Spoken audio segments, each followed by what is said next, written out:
Hi, my name is Phil Hopkins, and this is From Here to Eternity. It is a Gateway Seminary podcast about the nations. I'm the host, and I'm professor of missions at the school, at the seminary. Until a couple years ago, year and a half ago, I lived overseas for about 20 years with my family.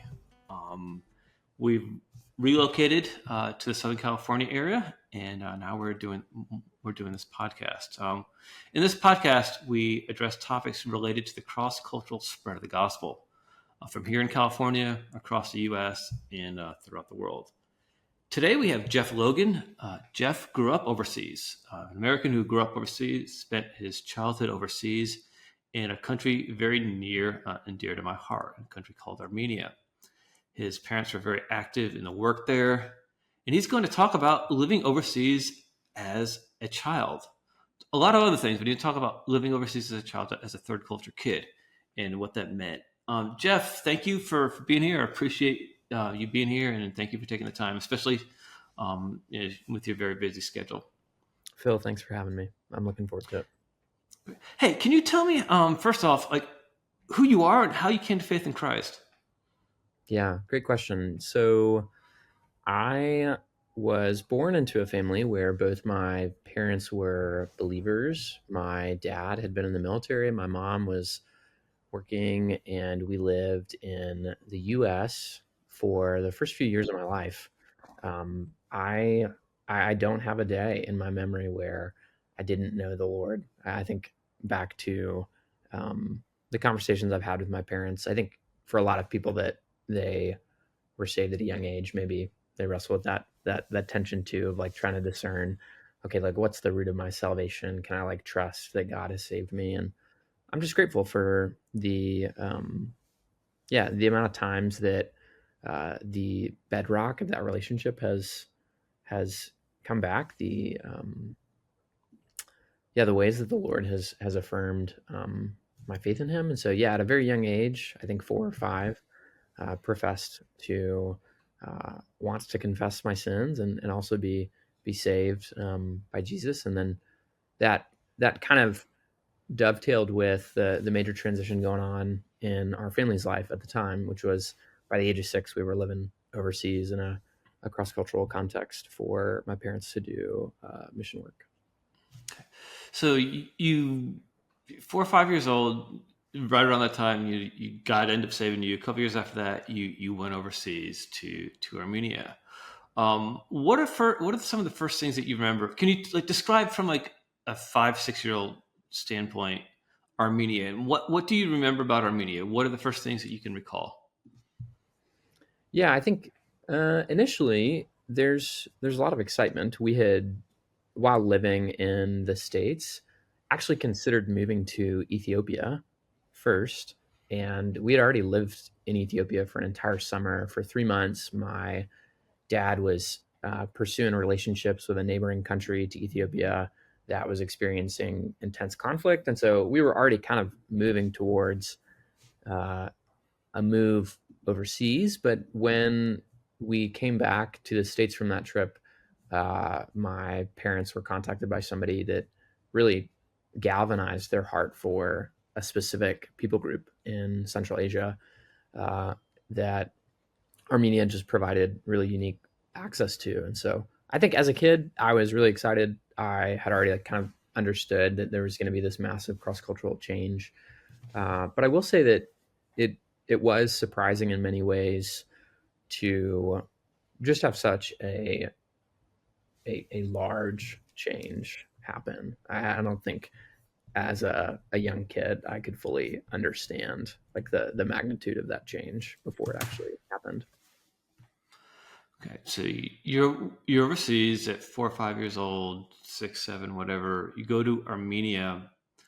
You're there for what? Is it 8, 10 years? Is that if I remember correctly?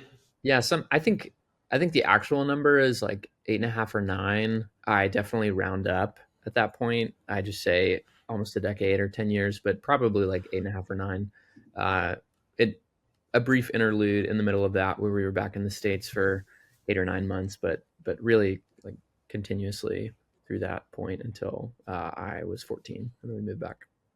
Okay, so making a transition at 14, I want to get to that. But how did you, like, for those 8 years, 10 years in intermediate, what were some of the challenges that you faced, and what were some of the advantages, and how do you think, the bigger question is, how do you think living overseas prepared you for adulthood? Hmm. Good question. I'll take them in order of presentation. Biggest challenge is there there is a relearning of culture that even like a young child kind of has to undergo. And the like benefit to that is that there isn't this massive amount of US culture that I had already learned or imprinted into my personality, but there was some. And so understanding that in Armenia, outside of just language difference, there's this really, really sharp gender dynamic that doesn't exist in the US. The way that kids interact with parents is far more different, where they're like weirdly given like a ton of freedom, and at the same time the consequences for whatever the whims of a parent might be for discipline are typically quite severe. And so just like interacting with friends that they're like 9 or 10, and they're allowed to go buy a pack of cigarettes and smoke them, but at the same time like there's some abuse in the home, or there's immense love or gifts at like holidays, just like contrasted what my understanding of a US based, like stable working class family would look like. So there's definitely that. And as a kid, you're perceiving that through the lens of like whatever your lived experience is. It's not like you're deconstructing a culture to understand it. And then the other really large change is that culturally, Armenians communicate through honor shame and not innocence guilt. And uh, really, up until adulthood, I didn't understand how significantly that has shaped my own like interactions, and what I desire out of relationships where I'm like very much honor shame motivated, and like have since childhood felt like almost an indifference towards innocence guilt, where culturally in America that's like really important. Can you give an example of what that would look like? Give like, uh, Yeah, yeah, yeah, just pick something, and then do the honor shame versus the innocent guilt, that's comparison. that's a great one. Um, a a good example is honor shame in a professional environment would look like I am motivated by like being prepared for something, not because I inherently want it to be successful for the good of whatever that preparation entails, but because I don't want to fail, and I don't want others to associate that failure with who I am. There's shame in that, and innocence guilt would say I want to do something, I want to prepare for something because it's right, because it's necessary, because there is a need here, or I want to prevent something because it's wrong. uh, Honor shame is very much like, how does this impact my image, how does this impact who uh, who people think I am, or how people associate with me. um, yeah, I'd say that's my layman's definition. Oh no, that's a good example, because I'm going to be. It's going to be. I think it'll be fascinating for people who have spent their time in more of a Western setting, just to see how that actually plays out practically. So you expressed some of the challenges, some of the advantages of, what would some of the advantages be of, just that you remember from for living in Armenia, and how that impacted you later on. Yeah, I think anybody that has to learn certainly another language, but then a language in the context of that language's culture, you you grow in your interpersonal skills beyond just like the cliche statement.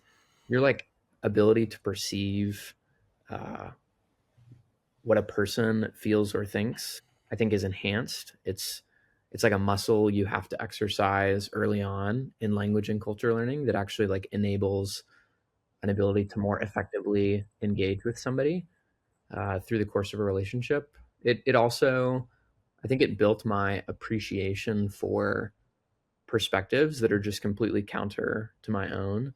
And I have a friend that they like to say they're a person with strong opinions that's easily convinced. And I think that is certainly a facet of where I've seen growth because of that cross cultural life exposure, where I can have really strong convictions about something, strong opinions about something, but I also would like to think I can be easily convinced.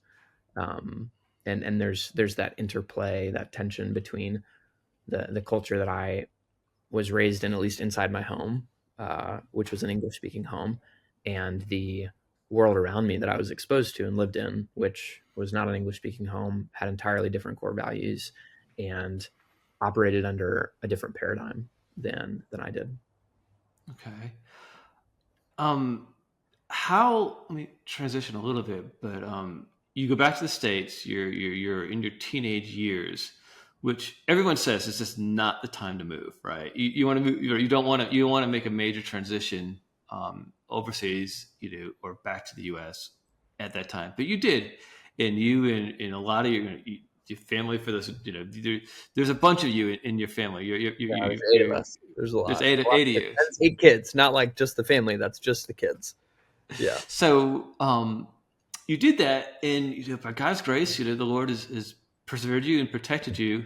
Yeah. And when did you start feeling, or maybe you still don't, like an American after you? I mean, because I remember, full disclosure, Jeff and I knew each other.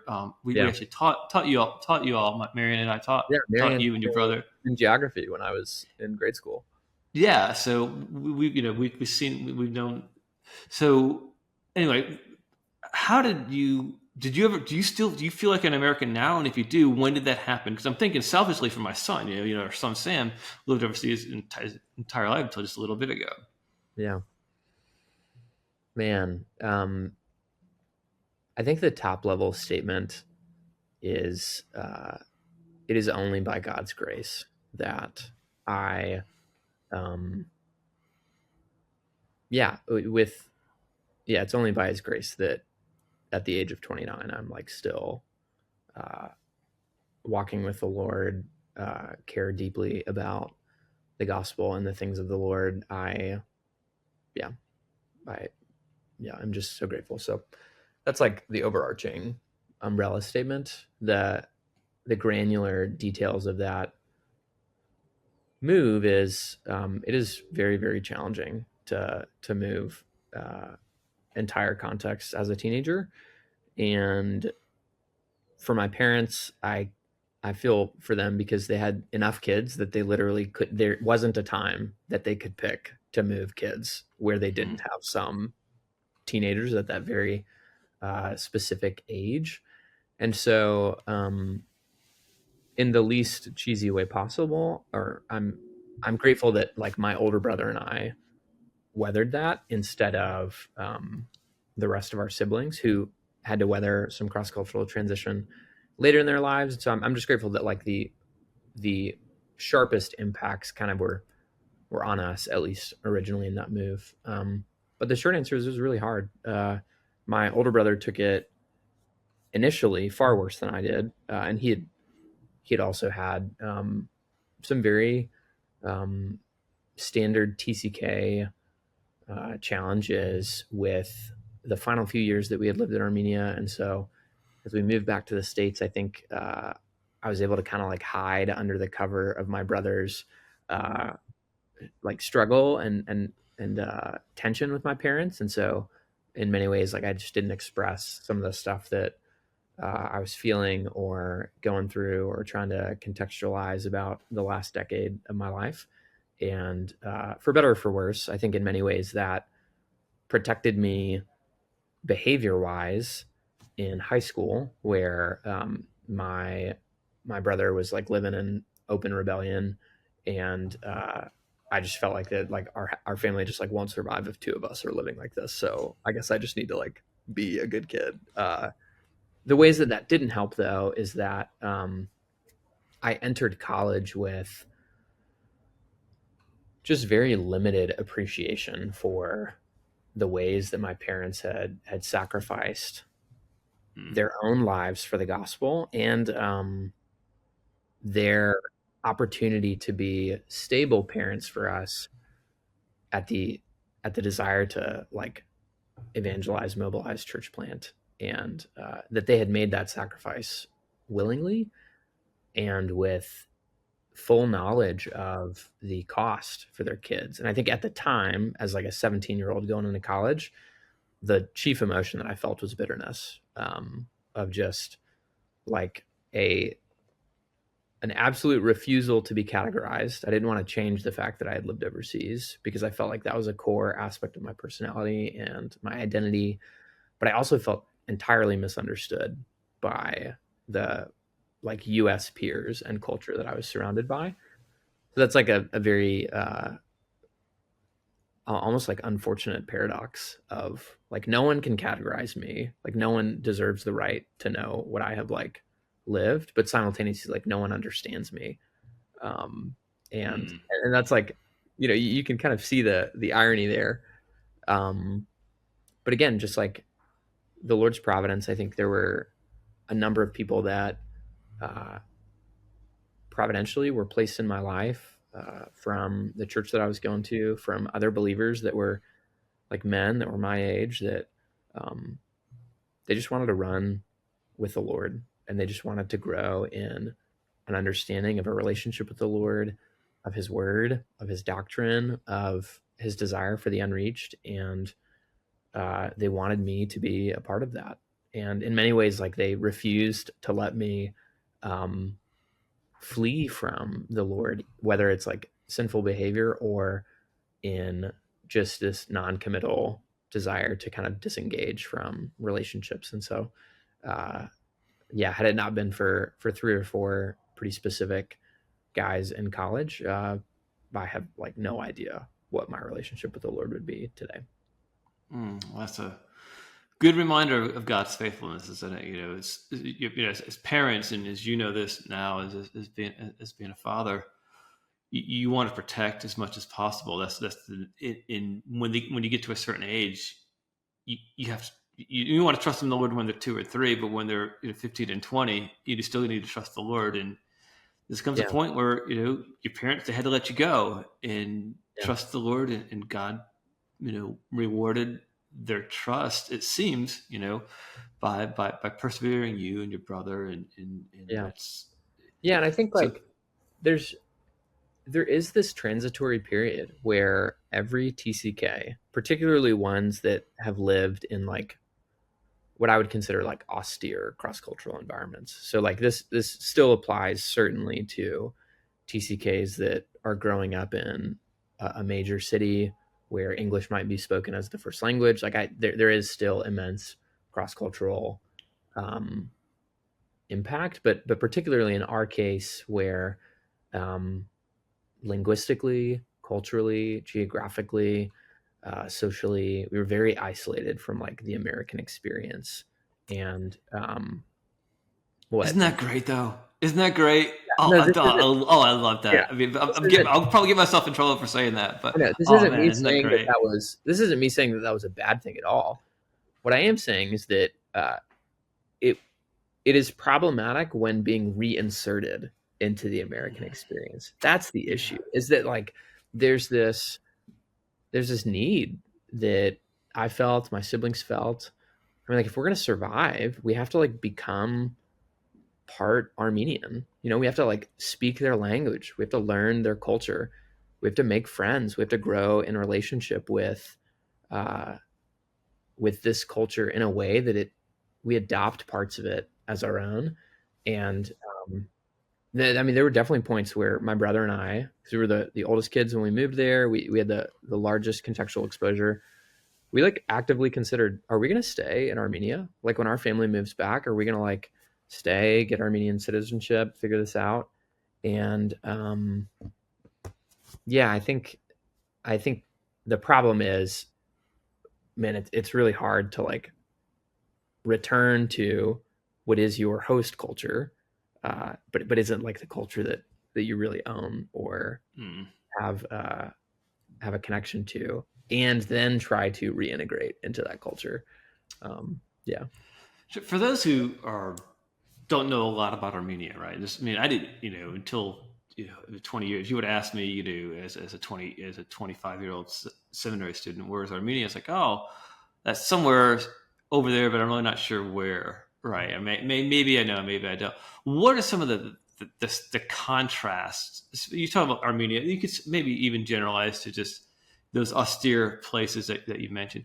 What are some of the things that um, are just different than like American or Western culture that you think mm, that you just remember the most? Because I remember you all. I mean, just a little story. I mean, you're 10 years old, you and your brother, and you're going to the opposite part of the city on public transportation, yeah, and no one thinks anything of it. And it's just like the language. You don't have a cell phone, or maybe you did. I yeah. don't know.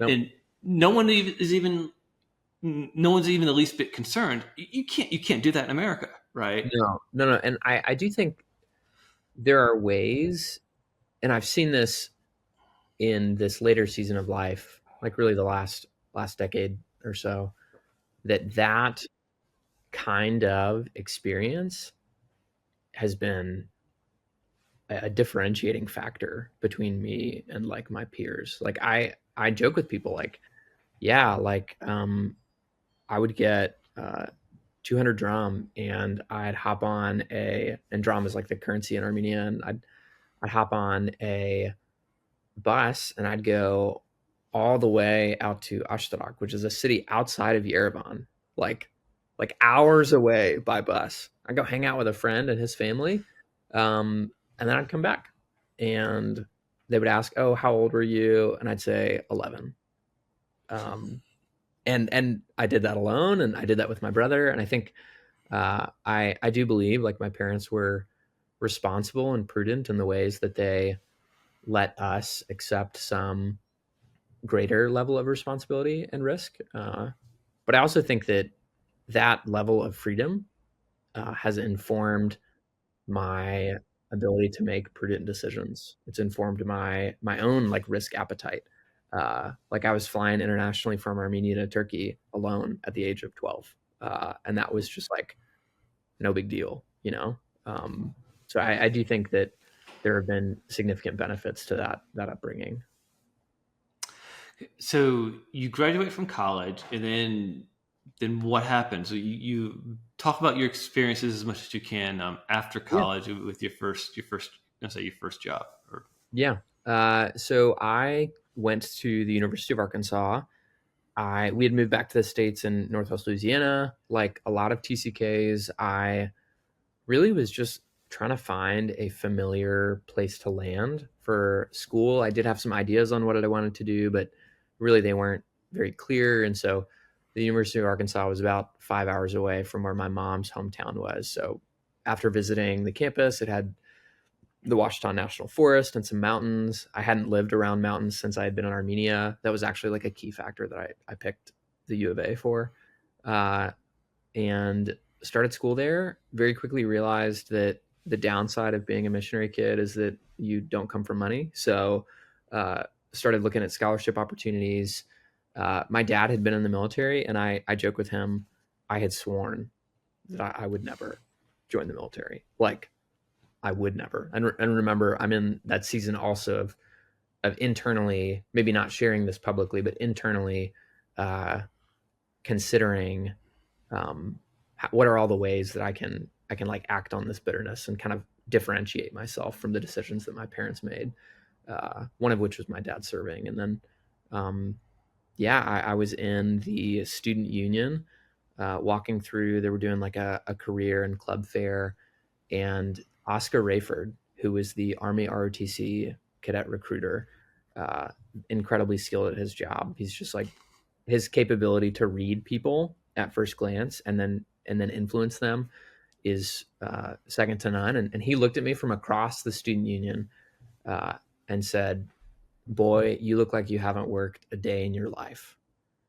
And for some reason, like that phrase was exactly what he needed to say to get me like convinced that I had to do this to prove to this guy that I actually do know how to work, and like he has no idea where I've come from, and I can prove to him that like I can exceed his expectations, which is exactly what he intended to do.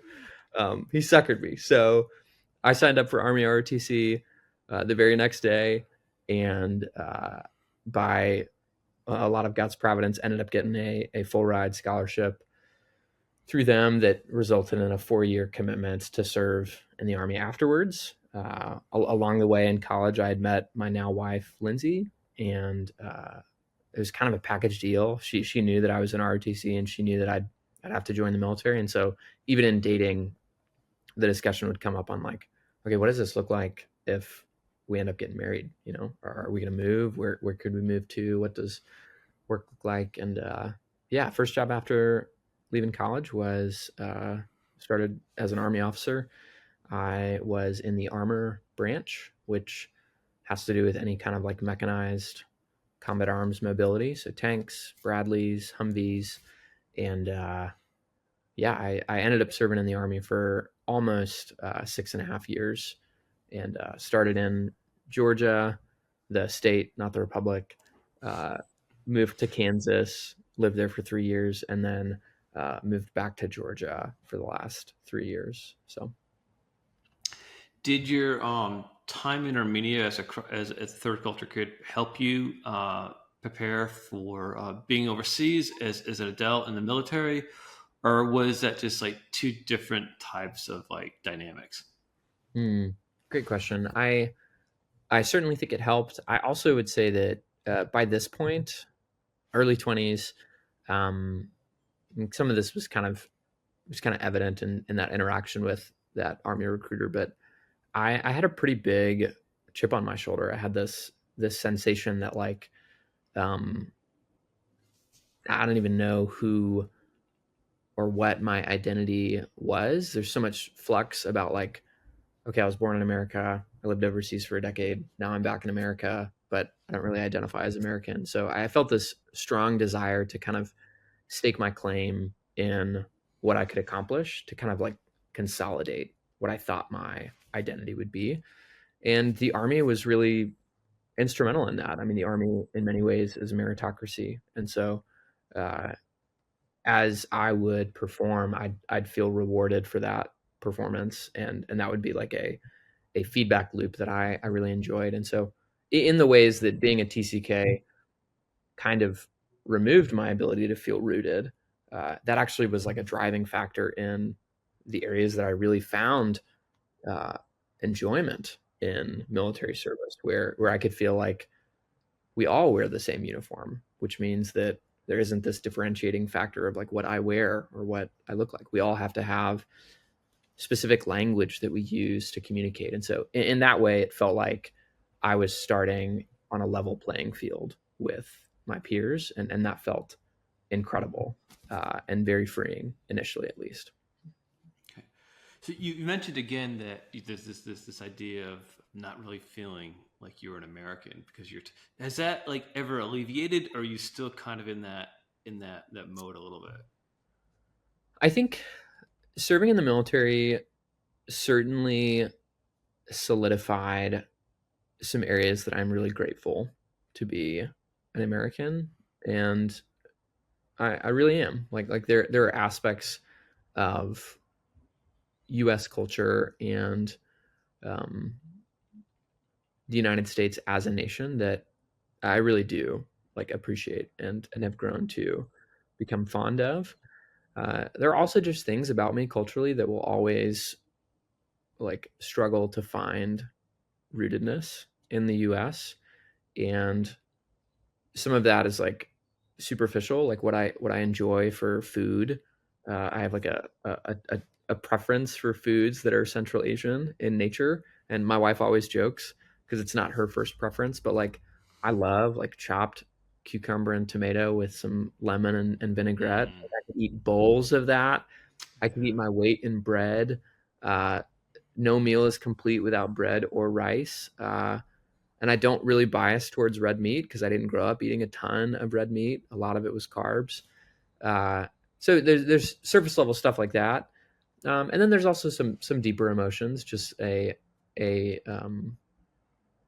sensitivity in my heart to someone that isn't an American, and a a knowledge both from personal experience and from friends' personal experiences of like the decisions we make as a nation and how those impact other nations. Like I have felt those living overseas, and so in many ways, uh, it can be a mix of emotions when considering some of those things. So yeah, Now, see, you were there when the war with Russia and Georgia was going on, weren't you? Back in yeah, like it's 2008. Yeah, I remember. Yeah, okay, yeah. So talk about that was the whole geopolitical thing. Just makes it yeah, very look. You look at things. You definitely look at things differently. Let me yeah. ask you this question. Um, what's one thing you wish you would have known earlier in your life Hmm. that you know now? So like you're almost 30 years old. What would you tell your 10, 15-year old self or your 20-year-old self that you wish you would have been able to know? Nothing that I temporally achieve is as fulfilling as sacrificing my identity for the Lord and for a relationship with the Lord. I think, and you know this, we've talked a lot about this outside of this podcast, but I pursued some opportunities in the military that I have to acknowledge, at least in part, were fueled by that desire to um, soothe the sense that I didn't belong, or I wasn't rooted, or um, I didn't quite fit in. And I wish, and I don't even believe that I really would have like listened to somebody had they told me this when I was 15 or whatever, or 25 even. Um, but I wish I had known that no like no amount of success or accomplishments will satisfy my heart's desire to like completely give itself to the Lord in like joyful adoration, in the joys of being a faithful husband and father, um, as opposed to like earthly success or Mm, the trappings of it. So I strongly regret not knowing that younger. okay. Um, there's so much more I want to talk about. I also want to respect your time. Um, is you've recently relocated to Southern California. Yep. You're similar to me. You're not from the area, um, but now Yeah. you're here and you're part of yeah, you're part of the greater church community, Christian community here in the area. Many of the people who are going to be listening to this are going to be seminary students. So roughly, your age. I mean, maybe a little younger, a little older. Yeah. Uh, what would you? People are thinking about going over to cross cultural ministry. You think people are thinking about doing seminary. Hmm. What's one piece of advice you would give them? Hmm. I know earlier in this conversation I talked about how I had some strong emotions of bitterness about the decisions my parents had made, particularly as I was entering young adulthood. What I'd say now is I am like totally convinced that the gospel is worth it, and the encouragement and charge I would give to your students is that um, the gospel is worth it, and even in counting the cost, God's glory is a necessity, and like it is our obligation in obedience to um, communicate and share that glory to the unreached, particularly to the lost, but even more so to the unreached and unengaged. And so the encouragement would be like for someone that maybe aspires to teach in a pastoral setting, that the way that they present and elevate the word of God has to be focused on God's desire to redeem mankind from itself through Jesus. And to a seminarian that maybe like they aspire to teach, but like more academically, that like the truths that they can extrapolate from the good doctrine of God's word points to a God that desires to save many, not just a few. And then like lastly, like for people that are really considering whether or not they should go, it would be that like, hey, simply, I don't know if I believe in God's call per se. I just believe in the need, and there is a need. There's a great need, and someone has to fill that need. And if someone's considering that, there are a few things that are greater and more fulfilling than to be face to face with someone that has never met the Lord and maybe never even heard the name of Jesus, and be a part of sharing the gospel for the first time in that environment. So, yeah.